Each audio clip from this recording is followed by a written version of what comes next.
नमस्कार सभी को। चलिए शुरू करते हैं। आज के टॉपिक में एबर्समोल मॉडल चल रहा था और उसके आगे अब देखते हैं बाईपोलर जंक्शन ट्रांजिस्टर की डिफरेंट मोड ऑफ ऑपरेशन में एनालिसिस किस प्रकार से करेंगे इस मॉडल को यूज करके। तो सबसे पहले देखते हैं यहाँ पर कि बीजेटी या बाईपोलर जंक्शन ट्रांजिस्टर की एनालिसिस जो है वो एक्टिव रीजन या जिसे आप नॉर्मल रीजन कहते हैं उसमें किस प्रकार से होगी। एबर्समोल मॉडल की बात कर रहे थे हम यहाँ पर।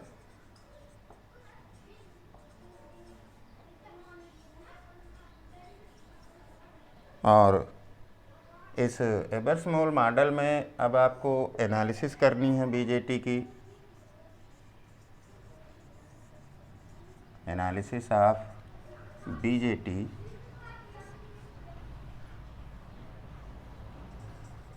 इन एक्टिव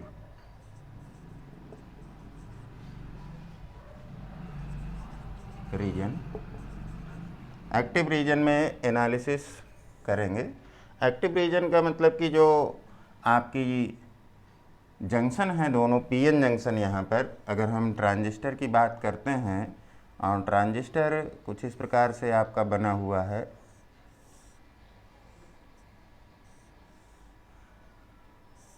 तीनों टर्मिनल लगे हुए हैं यहाँ पर, इंटर बेस एंड कलेक्टर। तो जो एनालिसिस होनी है उसमें इन दोनों जंक्शन की जो बायसिंग रखनी है आपको। बायस कॉम्बिनेशन की अगर बात करें तो एक्टिव रीजन की बात कर रहे हैं, इसका मतलब कि एफ आर बायस कॉम्बिनेशन की बात करेंगे।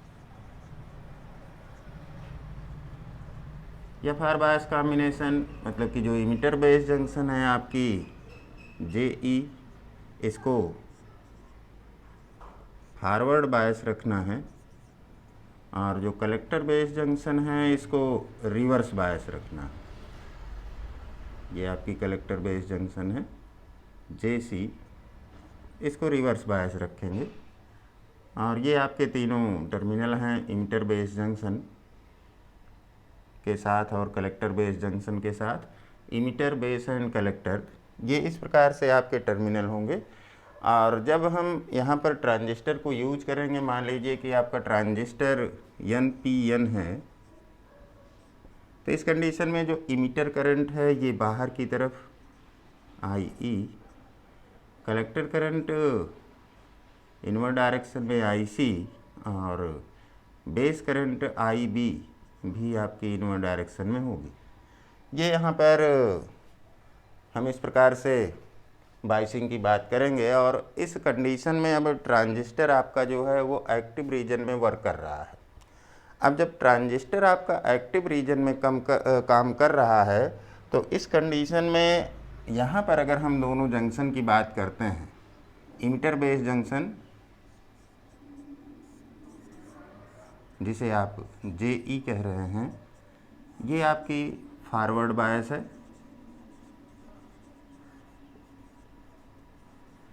और जो कलेक्टर बेस जंक्शन है सी बी जे जे सी, ये आपकी रिवर्स बायस है।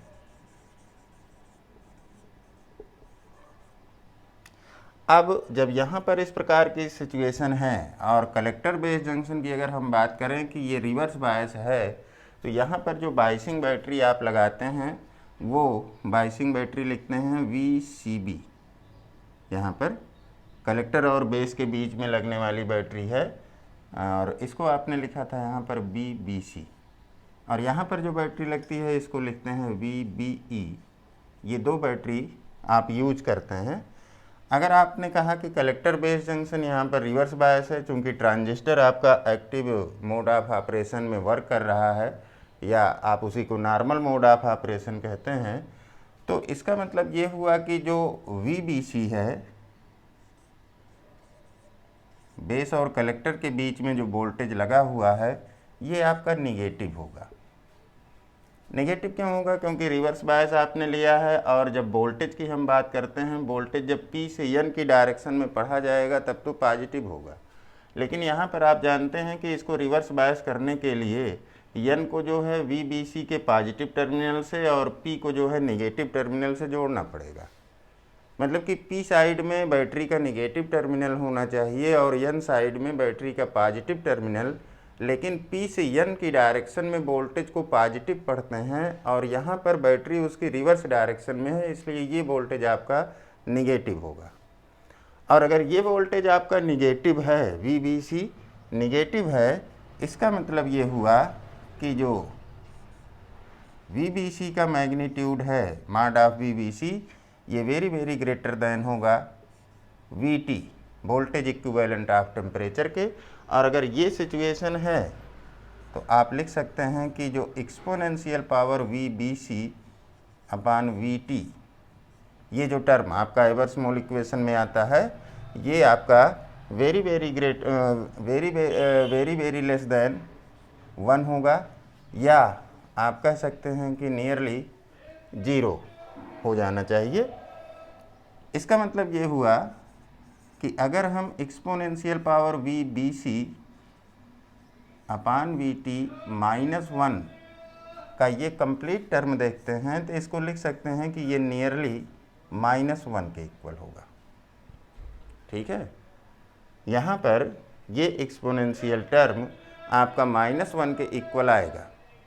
इसका मतलब ये हुआ कि अब अगर हम एक्टिव रीजन की बात कर रहे हैं और ट्रांजिस्टर को कॉमन बेस मोड में, कॉमन बेस कॉन्फ़िगरेशन में यूज करते हैं, या ट्रांजिस्टर को आप कॉमन इमिटर कॉन्फ़िगरेशन में यूज करते हैं, तो हम एनालिसिस इसके अकॉर्डिंग करेंगे।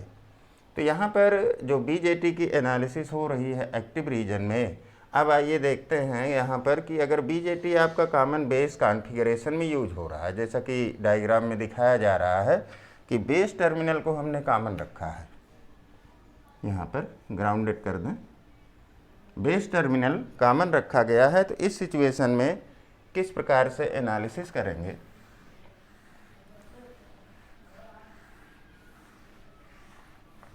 इसी में आगे बढ़ेंगे और हेडिंग लिख लेंगे इन CB configuration, common base configuration.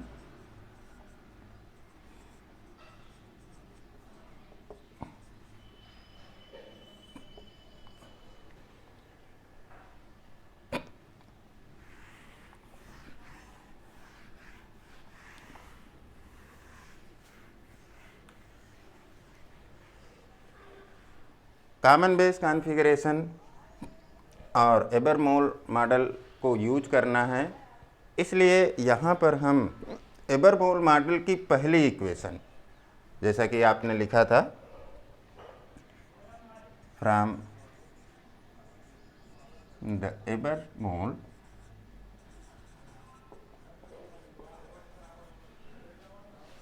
Equation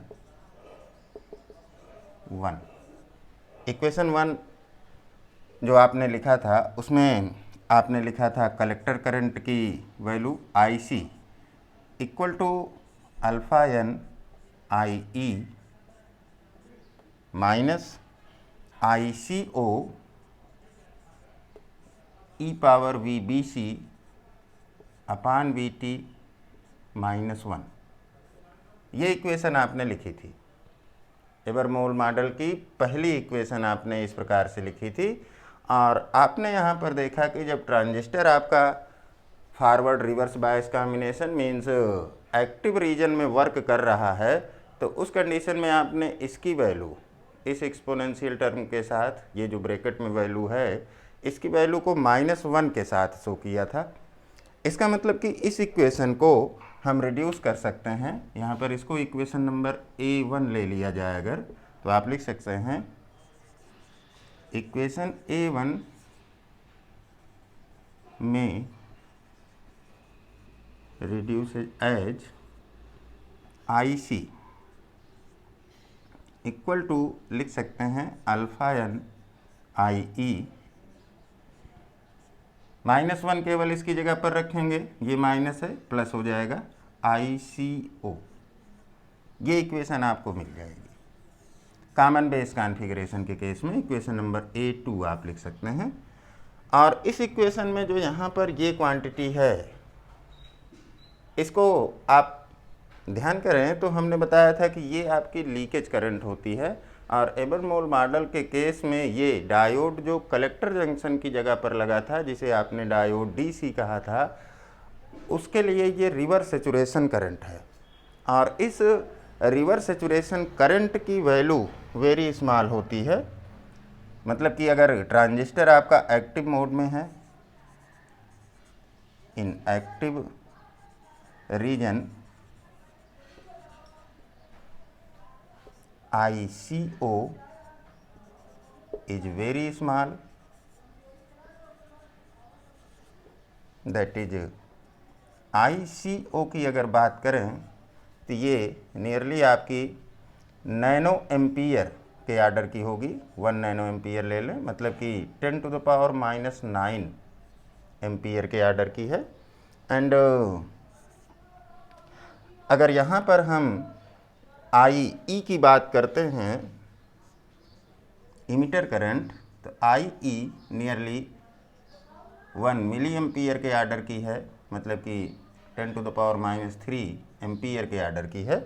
और यहाँ पर जो ये वैल्यूज ले रहे हैं, हम सिलिकॉन ट्रांजिस्टर की बात कर रहे हैं। सिलिकॉन ट्रांजिस्टर का केस ले लें तो सिलिकॉन ट्रांजिस्टर के केस में जो प्रैक्टिकली ये वैल्यूज मिलती हैं, कुछ इस प्रकार से मिलती हैं। मतलब कि ICO को हमने कहा कि वेरी स्मॉल है, मतलब कि इसको नेग्लेक्ट कर सकते हैं। तो जो आपकी इक्वेशन यहाँ पर आ रही है, इक्वेशन नंबर A2, इस इक्वेशन को थोड़ा सा और हम मिनिमाइज कर सकते हैं।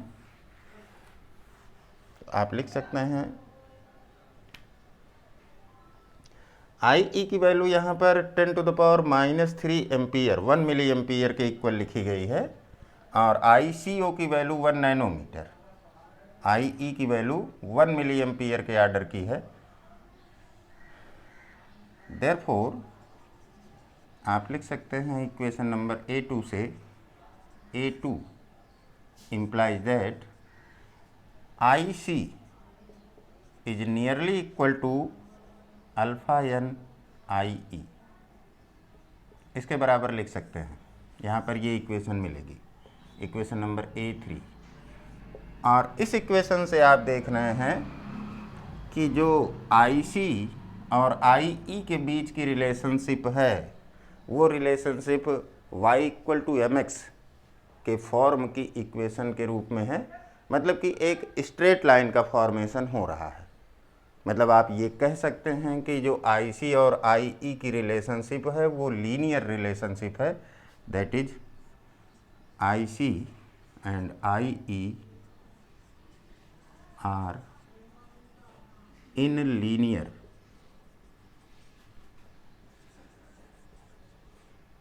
रिलेशनशिप। ये आपके लीनियर रिलेशनशिप पे हैं।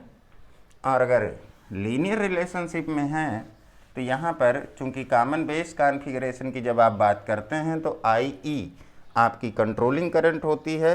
और अगर IE कंट्रोलिंग करंट है तो जो कर्व प्लाट करना है, यहाँ पर कर्व की अगर बात करें तो आप इस प्रकार से दिखा सकते हैं लीनियर रिलेशनशिप कि अगर हम कंट्रोलिंग करंट IE का वेरिएशन करते हैं x एक्सिस के अलांग और IC का वेरिएशन y एक्सिस के अलांग लिया जाए, तो यहाँ पर आपको एक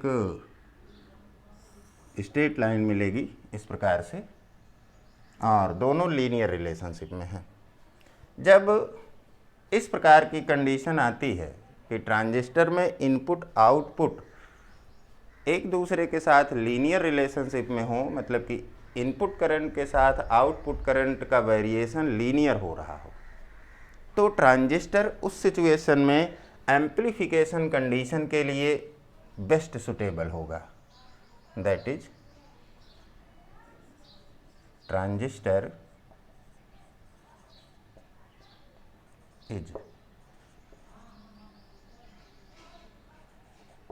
suitable for amplification process।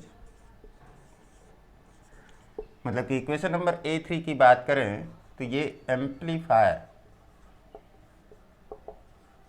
की कंडीशन को सेटिस्फाई करेगी, और यहाँ पर इस प्रकार से लिखेंगे। इस इक्वेशन के अकॉर्डिंग जो इक्वेशन A2 आ रही है, इस इक्वेशन के अकॉर्डिंग आप देखें कि जो दोनों करंट का रेशियो है, from equation A3, equation number A3 के अकॉर्डिंग आप लिख सकते हैं IC upon IE equal to alpha n, और इसको लिखा जा सकता है H सफिक्स में कैपिटल F, और कॉमन बेस कॉन्फ़िगरेशन है TFB, और इसको कहा जाता है यहाँ पर, इस क्वांटिटी को, equation number A4, DC current gain.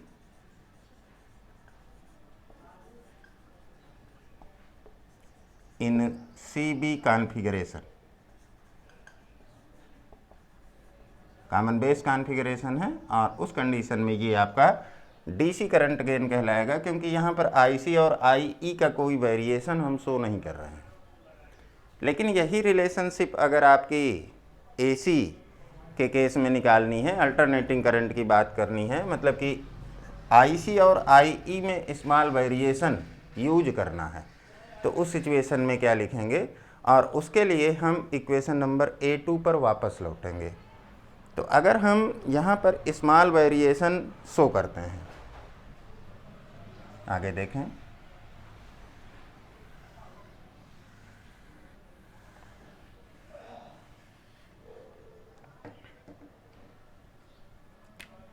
if a small variation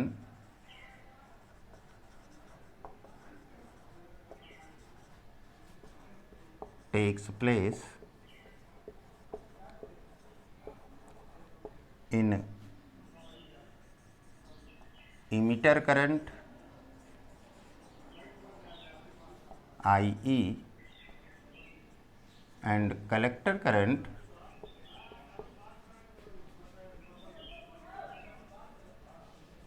IC, then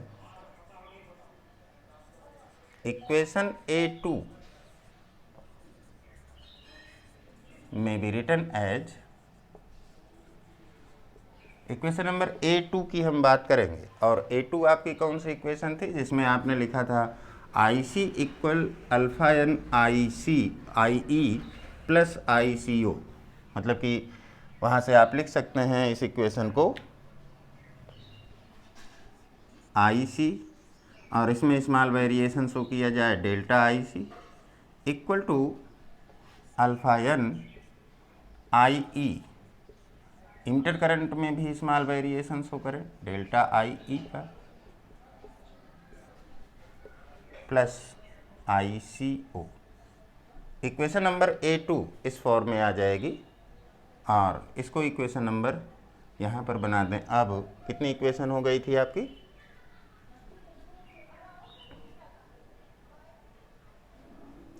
यहाँ पर इसको इक्वेशन नंबर बना दिया जाए A5 बनेगा। तो अब देखें कि जो इक्वेशन नंबर A2 है उसको A5 से सब्ट्रैक्ट कर दें,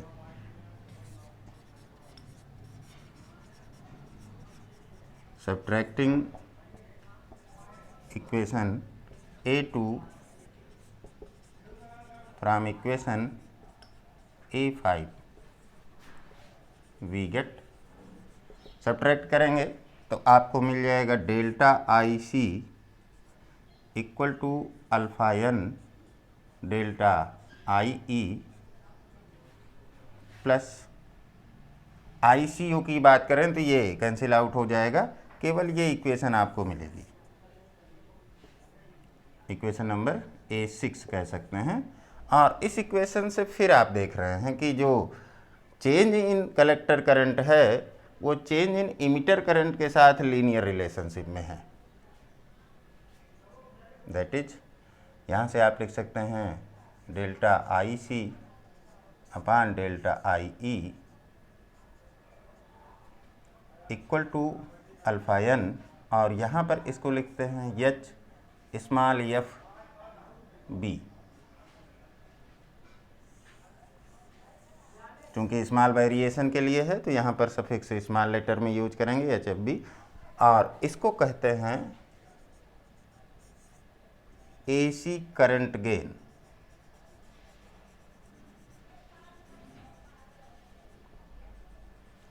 इन CB कॉन्फ़िगरेशन।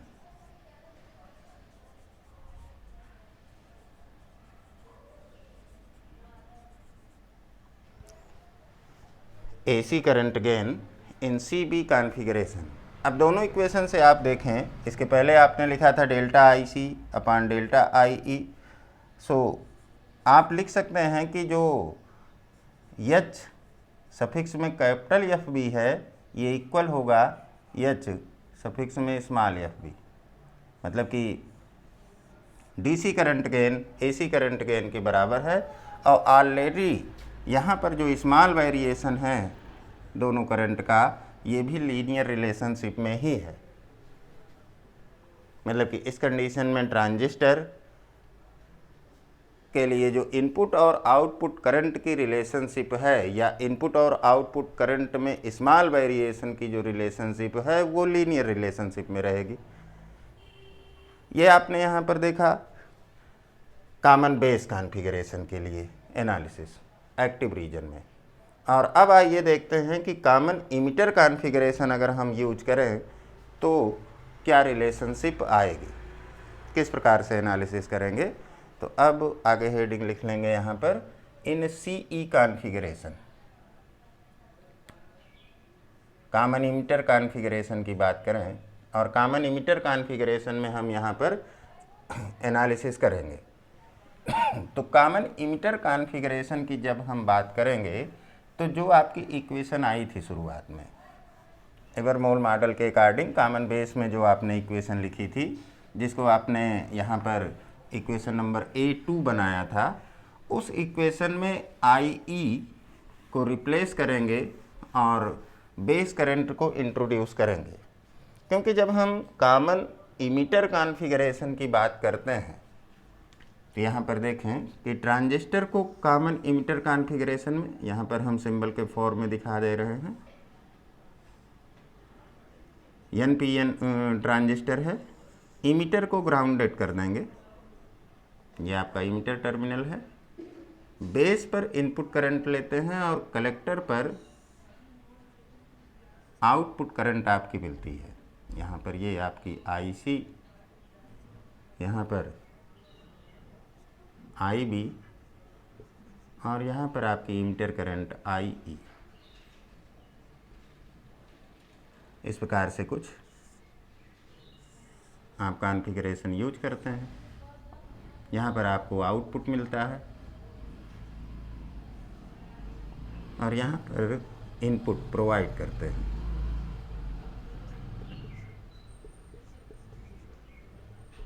यहाँ पर बाइसिंग बैटरी आप यूज करेंगे।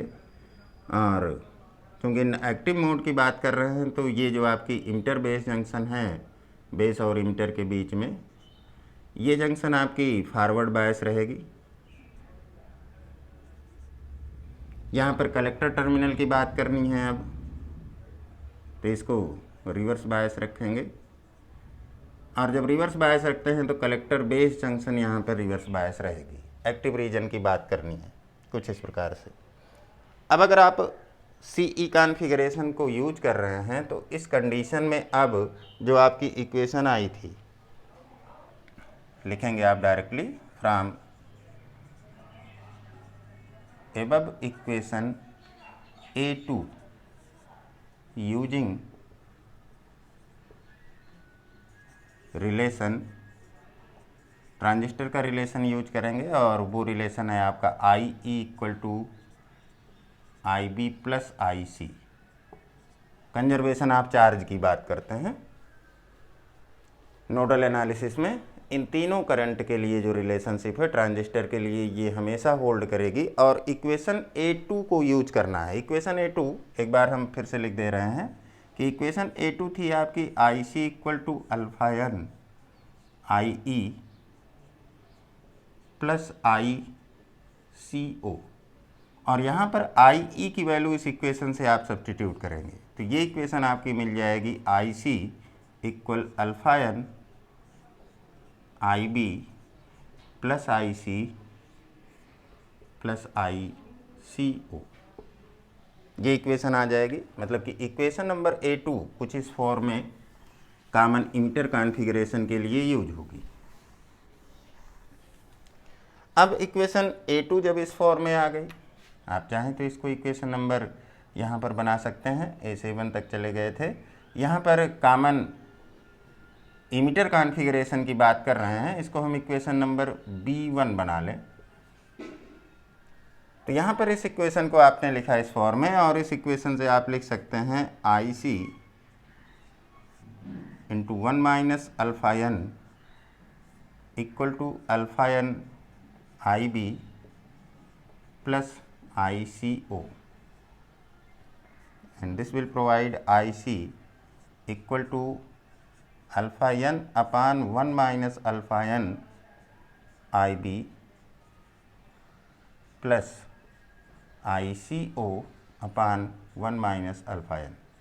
ये इक्वेशन आपको मिलेगी, इक्वेशन नंबर B2। अब यहाँ पर देखें कि जो ये क्वांटिटी है, इस क्वांटिटी की अगर बात करें तो ये क्वांटिटी आपकी नेग्लिजिबल है, वेरी स्मॉल क्वांटिटी है। और अगर ये नेग्लिजिबल है तो आप लिख सकते हैं आई सी को nearly equal to alpha N 1 minus alpha N I B के इक्वल। इस इक्वेशन के फॉर्म में कन्वर्ट कर देंगे, और ये इक्वेशन B3 है।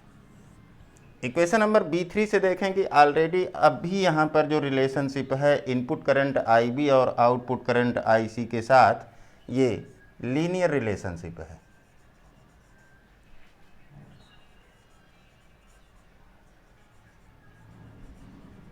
मतलब कि दोनों के बीच अगर कर्व प्लाट करते हैं, यहाँ पर भी इनपुट करंट है IB और इसके साथ आउटपुट करंट IC का वेरिएशन दिखाएं तो ये आपको एक स्ट्रेट लाइन मिलेगी, लीनियर रिलेशनशिप है।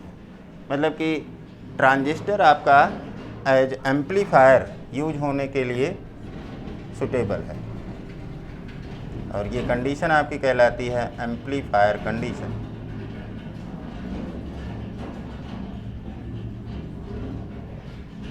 ठीक है, लीनियर रिलेशनशिप है।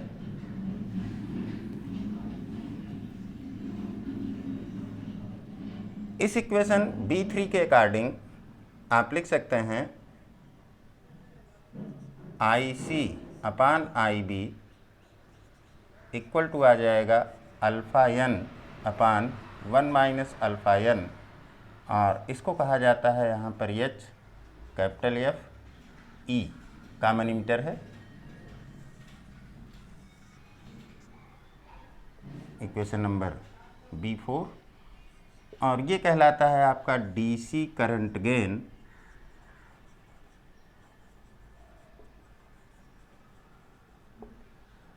इन CE कॉन्फ़िगरेशन। ये CE कॉन्फ़िगरेशन में आपका करंट गेन कहलाएगा। अब जो आपकी इक्वेशन यहाँ पर आई है, ये इक्वेशन नंबर B2, इस इक्वेशन के द्वारा इस कॉन्फ़िगरेशन में भी हम दोनों टर्मिनल करंट के स्मॉल वेरिएशन की सिचुएशन निकालेंगे इक्वेशन नंबर B2 के अकॉर्डिंग।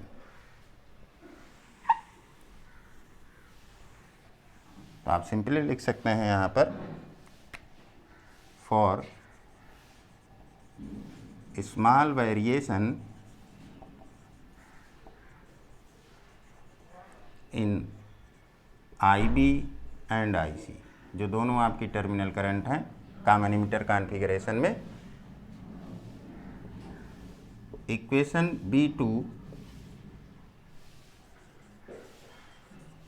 में be written as,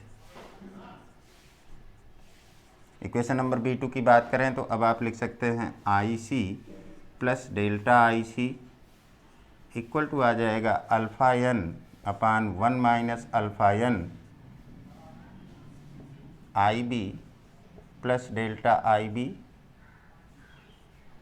plus I C O upon 1 minus alpha N. ये इक्वेशन आपको मिल जाएगी, इक्वेशन नंबर B5 बना सकते हैं।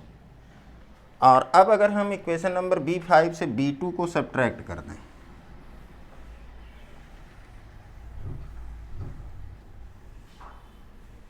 B5 से B2 को सब्ट्रैक्ट कर दिया जाए, मतलब कि यहाँ पर आप डायरेक्टली लिख सकते हैं इक्वेशन B5 माइनस इक्वेशन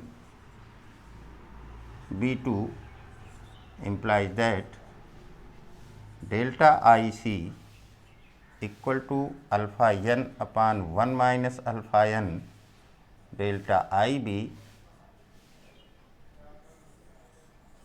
ये इक्वेशन आपको मिलेगी, equation number B6।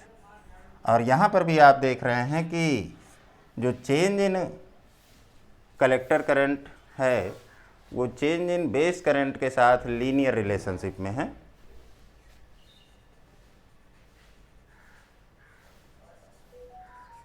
Linear relationship and यहाँ से आप लिख सकते हैं कि जो रेशियो है दोनों करंट के चेंज का and delta I C upon delta I B, ये आपका फिर से alpha N upon 1 minus alpha N के इक्वल आ रहा है, लेकिन ये स्मॉल वेरिएशन के केस में है और इसलिए इसको कहा जाएगा H F E, small letter में लिखेंगे सफिक्स, और ये कहलाएगा आपका AC current gain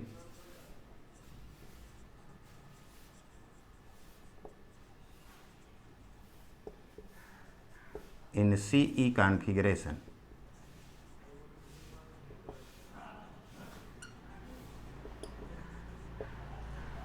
equation number B6 बना लें, B से बनाएगी।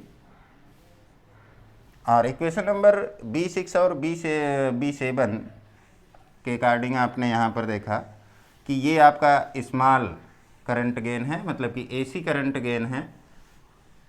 और अगर हम डीसी करंट गेन और एसी करंट गेन की बात करते हैं यहाँ पर कॉमन इमीटर कॉन्फ़िगरेशन में, तो आप देख रहे हैं कि जो डीसी करंट गेन है एच कैपिटल एफ ई, ये इक्वल आ रहा है H small F E.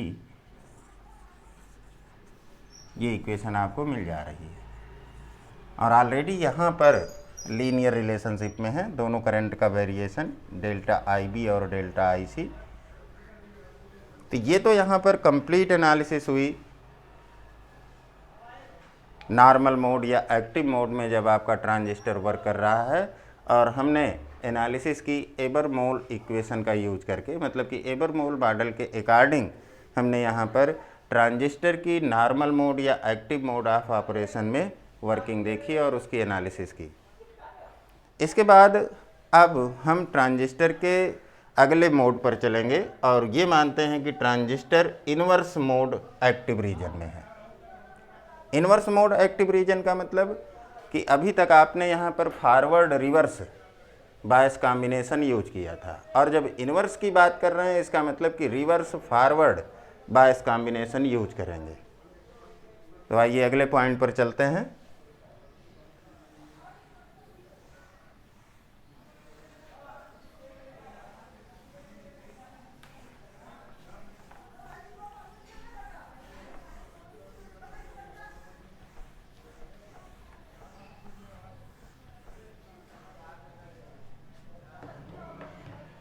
Heading कर लेंगे analysis of BJT in inverse mode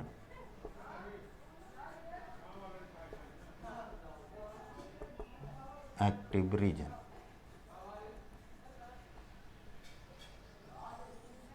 inverse mode active region मतलब कि आपको रिवर्स फॉरवर्ड बायस कॉम्बिनेशन देखना है।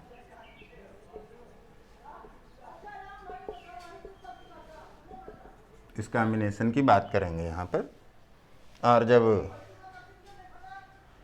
रिवर्स फॉरवर्ड बायस कॉम्बिनेशन की बात करते हैं तो ट्रांजिस्टर आपका जो कि यहाँ पर इस प्रकार से आप डायग्राम फॉर्म करते हैं।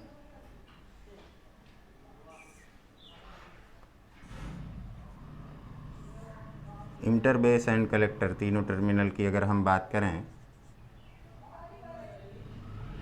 तो यहाँ पर जो आप बायसिंग बैटरी यूज करेंगे इसको यूज करेंगे रिवर्स बायस में, मतलब कि अगर आपका ट्रांजिस्टर NPN है तो आपकी जो इमिटर जंक्शन है JE ये रिवर्स बायस में और कलेक्टर जंक्शन JC को फॉरवर्ड बायस में रखेंगे। और फॉरवर्ड बायस रखने के लिए कलेक्टर N टाइप है तो उसको निगेटिव से जोड़ा जाएगा। ये यहाँ पर आपने फॉरवर्ड बायस में रखा और ये कॉम्बिनेशन आपका RF bias combination reverse forward bias combination होगा। अब देखें यहाँ पर कि जब आपने इस प्रकार का बायस कॉम्बिनेशन यूज किया, मतलब यहाँ पर क्या हुआ कि जो आपकी इमिटर बेस जंक्शन है, इमिटर बेस जंक्शन जिसे आप JE कह रहे हैं, ये आपकी फॉरवर्ड बायस है।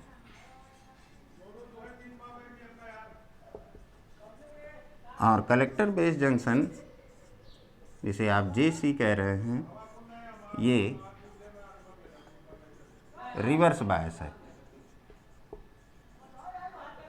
मतलब कि ये जो कॉम्बिनेशन यहाँ पर मिल रहा है ये आपका इन्वर्स है,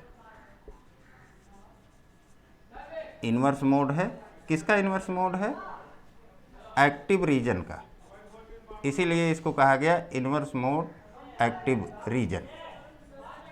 क्योंकि एक्टिव रीजन के केस में आपने देखा था कि जो इमिटर बेस जंक्शन है वो आपकी, सॉरी यहाँ पर इसको उल्टा लिख दिया हमने, इन्वर्स मोड की बात कर रहे हैं तो इमिटर बेस जंक्शन आपकी रिवर्स बायस लेंगे और collector base junction forward bias. आपने देखा था कि एक्टिव रीजन में जो आपकी इमिटर बेस जंक्शन है वो फॉरवर्ड बायस थी और collector base junction reverse bias थी, और उसका जस्ट यहाँ पर इन्वर्स हो गया, इसलिए इसको हमने कहा इन्वर्स मोड एक्टिव रीजन। और जब इन्वर्स मोड एक्टिव रीजन की बात कर रहे हैं तो अभी तक आपने देखा कि जब हम एक्टिव रीजन में थे तो NPN ट्रांजिस्टर के केस में इमिटर करंट आपकी बाहर की तरफ आ रही थी, ट्रांजिस्टर से बाहर की तरफ। और जब इमिटर बेस जंक्शन को आपने रिवर्स किया तो अब जो इमिटर करंट है वो इनवर्ड डायरेक्शन में हो जाएगी, IE। मतलब कि जो डायरेक्शन इनिशियली थी, यूजुअल डायरेक्शन थी, उसको अगर पॉजिटिव लें तो अब जो इमिटर करंट है वो निगेटिव डायरेक्शन में हो गई और निगेटिव हो जाएगी। इसी प्रकार से कलेक्टर करंट की बात करें तो ये collector base junction active region के केस में रिवर्स बायस होता है, लेकिन यहाँ पर इसको आपने इन्वर्स मोड में लिया और इसको फॉरवर्ड बायस कर दिया तो यहाँ पर जो कलेक्टर करंट है उसकी भी डायरेक्शन बदल जाएगी। इनवर्ड डायरेक्शन में थी, अब ये आपकी आउटवर्ड डायरेक्शन में हो जाएगी। जबकि बेस करंट आपकी ऑलरेडी अभी भी इनवर्ड डायरेक्शन में रहेगी, जैसा कि आपने एक्टिव रीजन में लिया था, IB। कहने का मतलब ये हुआ कि जो आपकी कलेक्टर करंट है इस रीजन में, IE, ये आपकी निगेटिव हो गई, IC की भी डायरेक्शन चेंज हो गई, ये भी निगेटिव हो गई, और IB रिमेन सेम है, मतलब कि पॉजिटिव है। तो अगर हम कंजर्वेशन ऑफ चार्ज की बात करते हैं, so by conservation of charge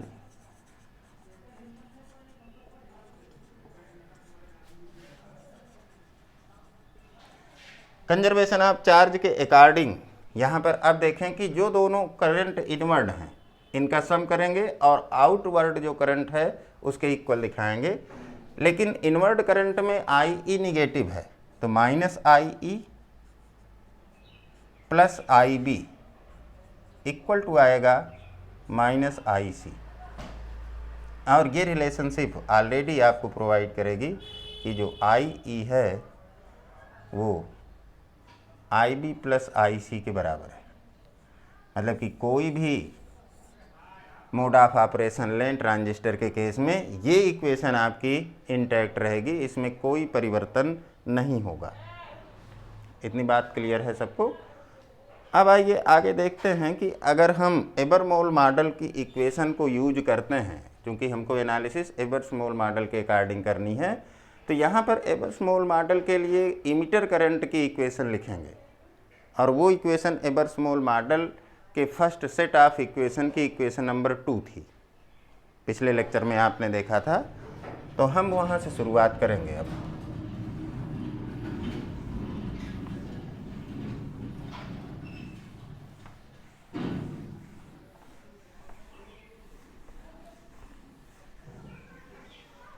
आगे लिखेंगे, नाउ अकॉर्डिंग टू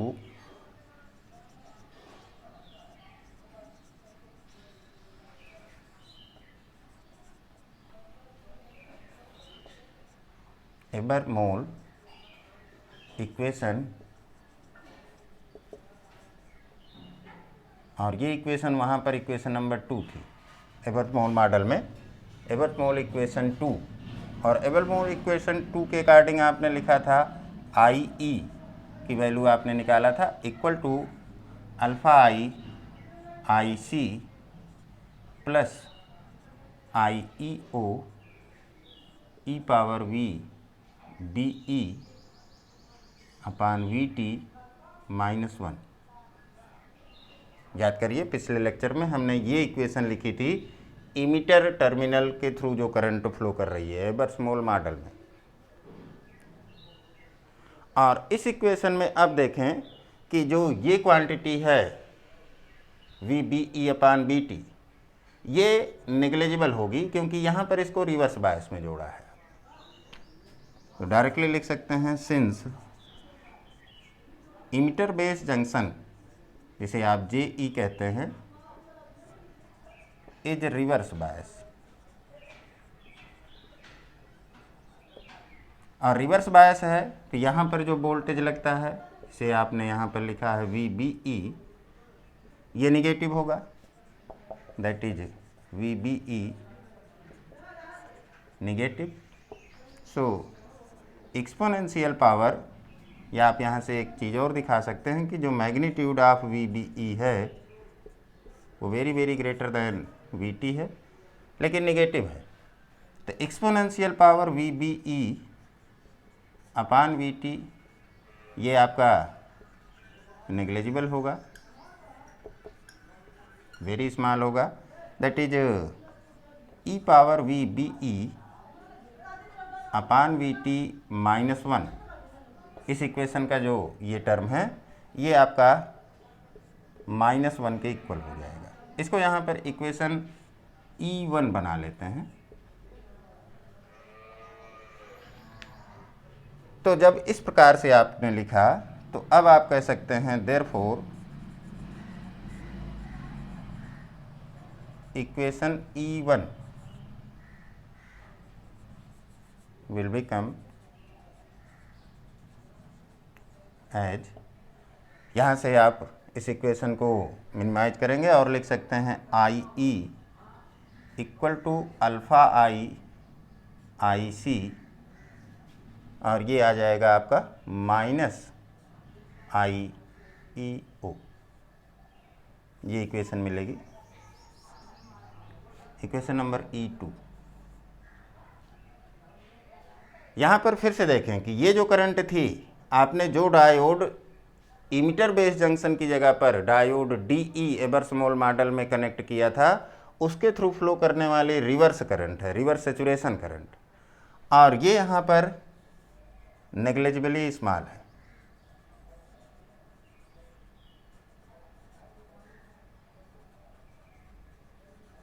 क्योंकि इसका आर्डर जो है वो नैनो एम्पीयर के आर्डर का है। अगर आप सिलिकॉन ट्रांजिस्टर की बात करते हैं तो इसका मतलब ये हुआ कि हम इस इक्वेशन से इस टर्म को वैनिश कर सकते हैं, और यहाँ पर आप लिख सकते हैं therefore I E may be written nearly equal to alpha I सी।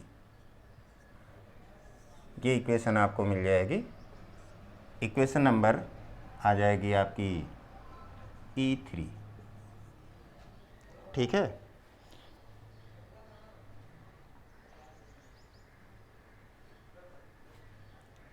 और जब इस इक्वेशन को आपने लिखा तो यहाँ पर ये इक्वेशन भी आपकी लीनियर रिलेशनशिप को शो कर रही है, लीनियर रिलेशन होगा। और इसके अकॉर्डिंग आप लिख सकते हैं IE/IC इक्वल आएगा अल्फ़ा आई। और इस क्वांटिटी को यहाँ पर कहा जाता है कॉमन बेस कॉन्फ़िगरेशन की बात कर रहे हैं।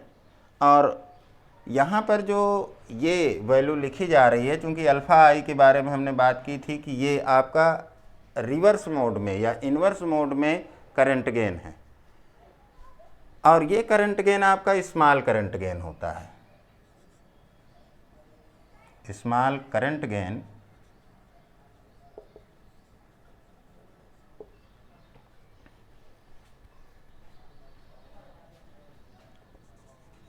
इन रिवर्स मोड।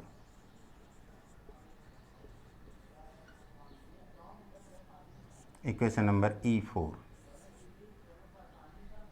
रिलेशनशिप आपकी ऑलरेडी लीनियर है, यहाँ पर भी रिवर्स मोड की बात कर रहे हैं। मतलब कि अगर आप IE और IC की रिलेशनशिप देखते हैं,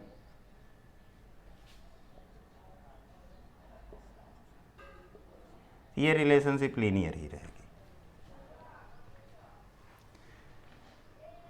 तो यहाँ तक तो ये बात हो गई। लेकिन अब आइए देखते हैं कि अगर ट्रांजिस्टर को हम कॉमन कलेक्टर कॉन्फ़िगरेशन में यूज करते हैं, मतलब कि कलेक्टर टर्मिनल को कॉमन कर लिया जाए, तो क्या एनालिसिस होगी और क्या रिजल्ट आपको मिलेगा।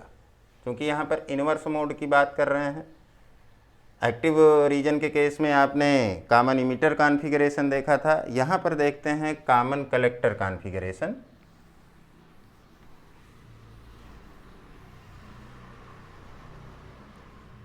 तो अगर हम ये कह दें कि आपका ट्रांजिस्टर कॉमन कलेक्टर कॉन्फ़िगरेशन में है,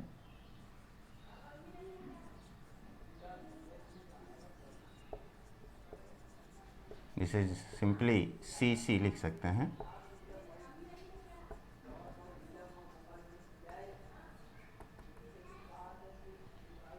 ट्रांजिस्टर इन CC कॉन्फ़िगरेशन।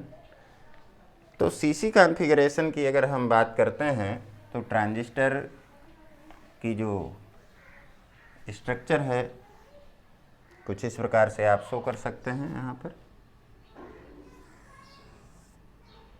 कलेक्टर टर्मिनल को कॉमन किया जा रहा है, मतलब कि इसको ग्राउंड कर रहे हैं। इमीटर टर्मिनल आउटपुट टर्मिनल बन रहा है और बेस टर्मिनल पर इनपुट प्रोवाइड किया जा रहा है। ठीक है।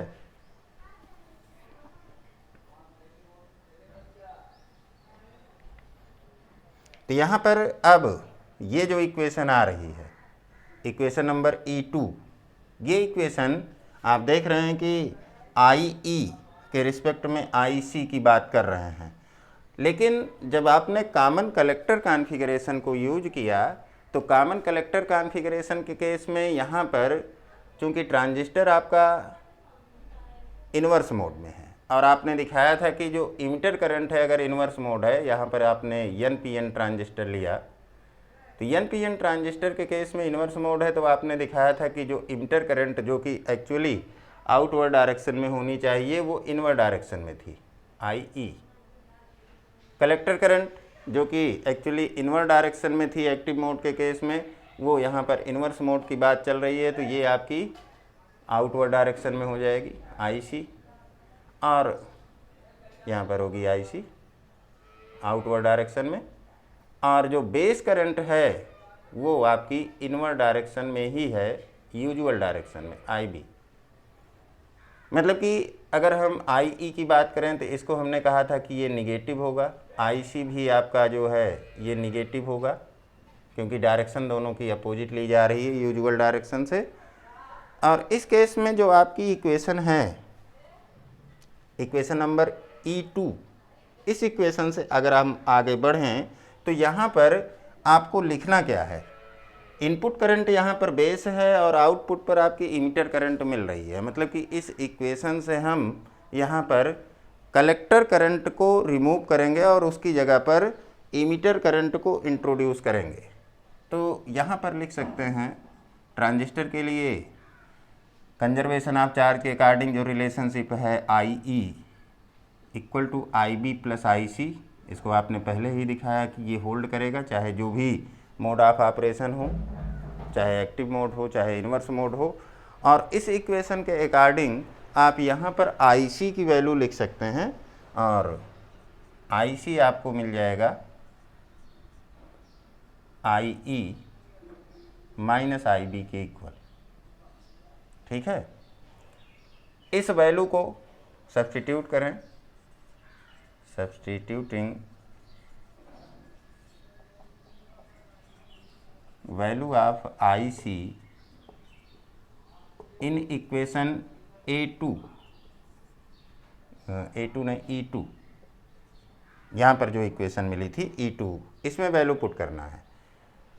तो आपको क्या मिल जाएगा, IE इक्वल अल्फ़ा I और IC की जगह पर आ जाएगा IE minus IB minus IEO, and here we will get, यहाँ से आप लिख सकते हैं IE 1 minus alpha I equal to minus alpha I IB minus IEO।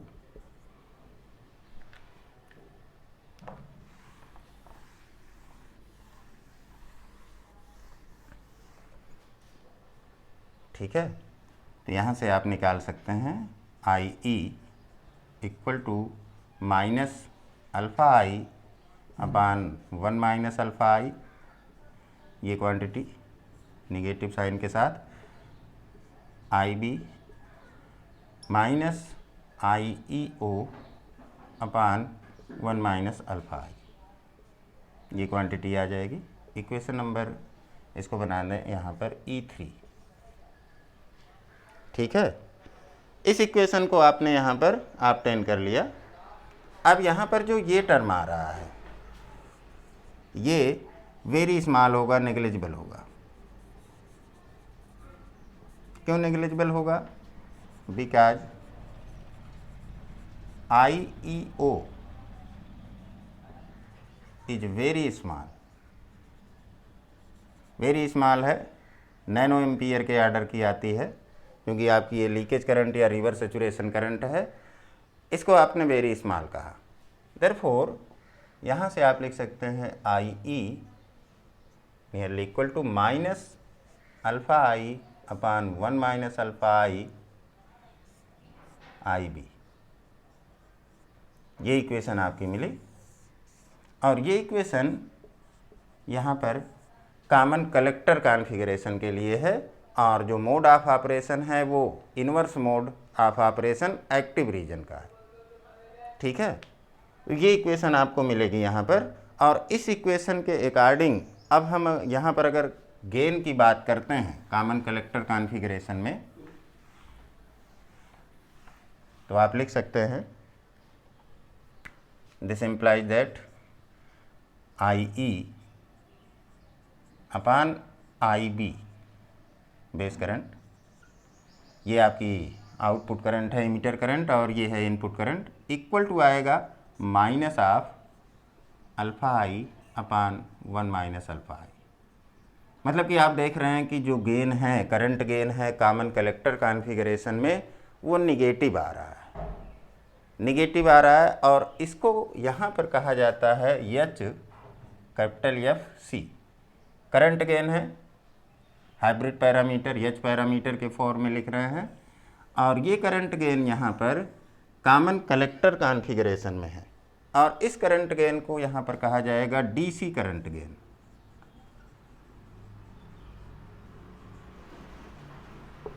किस कॉन्फ़िगरेशन में है? Common collector, CC configuration.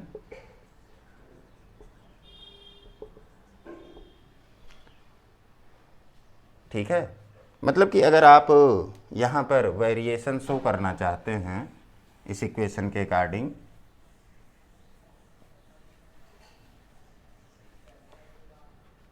तो जो वेरिएशन है IB और IE का, यहाँ पर आप IB ले लें, IB ऑलरेडी पॉजिटिव थी लेकिन IE निगेटिव थी तो उसका मैग्नीट्यूड लिया जाए IE। ये लीनियर रिलेशनशिप में है। करंट गेन की अगर बात करें तो ये करंट गेन आपका जो है यहाँ पर ये निगेटिव है। मतलब कि अगर ट्रांजिस्टर आपका इन्वर्स मोड एक्टिव रीजन में है तो कॉमन कलेक्टर कॉन्फ़िगरेशन में जो करंट गेन आएगा वो करंट गेन निगेटिव होगा, क्योंकि यहाँ पर जो अल्फ़ा आई है ये इन्वर्स मोड ऑफ ऑपरेशन में करंट गेन है, और ये करंट गेन उस समय है जब ट्रांजिस्टर आपका कॉमन बेस कॉन्फ़िगरेशन में हो, इन्वर्स मोड में। ठीक है, तो यहाँ पर आप देख रहे हैं कि कॉमन कलेक्टर कॉन्फ़िगरेशन की जब हमने बात की तो जो करंट गेन आ रहा है वो निगेटिव आ रहा है, और ये करंट गेन यहाँ पर DC करंट गेन है, मतलब कि स्टैटिक करंट गेन है, जबकि इमिटर करंट और बेस करंट में कोई वेरिएशन, स्मॉल वेरिएशन नहीं शो कर रहा है। लेकिन अगर हम इन दोनों करंट में स्मॉल वेरिएशन की बात करें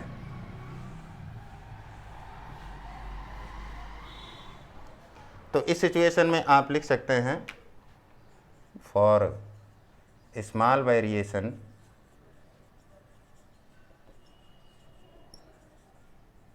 इन IB and IC we have, जो आपके इसके पहले इक्वेशन आई थी अगर उसके अकॉर्डिंग लिखें, इक्वेशन नंबर कौन सी थी तो आप लिख सकते हैं, बताइए इक्वेशन कौन सी थी?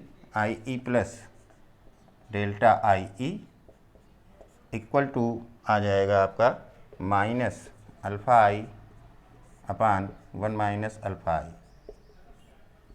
और यहाँ पर आप IB प्लस डेल्टा IB और आ जाएगा आपका minus IEO upon 1 minus alpha आई। इक्वेशन नंबर कौन सी थी?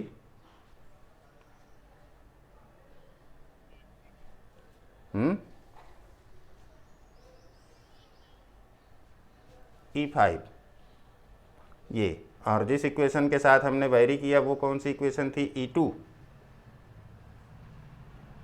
ये इक्वेशन आपकी E5 बन रही है, और आपने जो इक्वेशन यूज किया था for small variation in IB and IC we have, ये आप लिख रहे हैं from equation E2, equation number E2 के अकॉर्डिंग। तो अब अगर हम इक्वेशन E2 को इस इक्वेशन E5 से सब्ट्रैक्ट कर दें तो आपको जो रिलेशनशिप मिलेगी, equation E5 minus equation E2 implies that delta IE will become equal to minus alpha I upon 1 minus alpha I delta IB, और लास्ट वाला टर्म कैंसिल आउट हो जाएगा। ये रिलेशनशिप आएगी, इक्वेशन नंबर E6 बना लें, और ये फिर से आपकी लीनियर रिलेशनशिप है। ठीक है, ये रिलेशनशिप आपकी अगेन लीनियर रिलेशनशिप है, और इसके अकॉर्डिंग आप यहाँ पर फिर से अगर करंट गेन की बात करते हैं तो करंट गेन आप फिर से स्मॉल वेरिएशन इन टर्मिनल करंट के लिए लिख सकते हैं, मतलब कि AC करंट गेन की बात करें तो ये AC करंट गेन आपका आ जाएगा, therefore delta IE upon delta IB equal to minus alpha I upon 1 minus alpha I, HFC small letter में यूज करेंगे, ये इक्वेशन आपकी मिल जाएगी। ठीक है, और इसको यहाँ पर इक्वेशन नंबर E7 कह दें, और ये आपका जो गेन है ये गेन एसी के केस में है, मतलब कि जो स्मॉल वेरिएशन है, और ये गेन आपका इंक्रीमेंटल होता है, incremental current gain in CC configuration.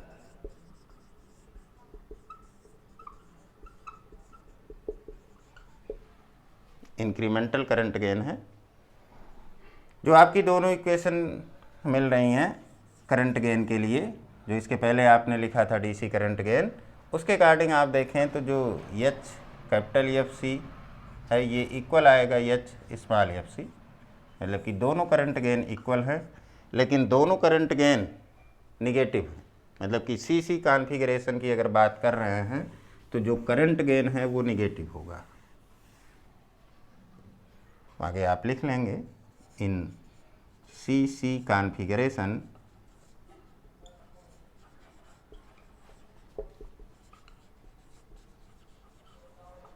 Current gain is negative, ये करंट गेन आपका निगेटिव होता है। तो यहाँ पर आपने देखा ट्रांजिस्टर की एनालिसिस एबर्स-मोल मॉडल के अकॉर्डिंग हमने दो रीजन में की। पहला आपने देखा एक्टिव रीजन में और दूसरा इन्वर्स मोड एक्टिव रीजन में देखा। मतलब कि हमने दो बायस कॉम्बिनेशन की बात की। पहला बायस कॉम्बिनेशन आपका फॉरवर्ड रिवर्स बायस कॉम्बिनेशन था और दूसरा बायस कॉम्बिनेशन आपने देखा यहाँ पर रिवर्स फॉरवर्ड बायस कॉम्बिनेशन। और इसके बाद अब अगले टॉपिक में, अगले लेक्चर में हम डिस्कस करेंगे यहाँ पर सैचुरेशन मोड ऑफ ऑपरेशन और cut off mode of operation में ट्रांजिस्टर की एनालिसिस, और वहाँ पर भी एबर्स-मोल मॉडल का ही यूज करेंगे और वो इम्पॉर्टेंट होगा। तो ठीक है, आज के लिए इतना ही। देखते हैं नेक्स्ट लेक्चर में। Thank you.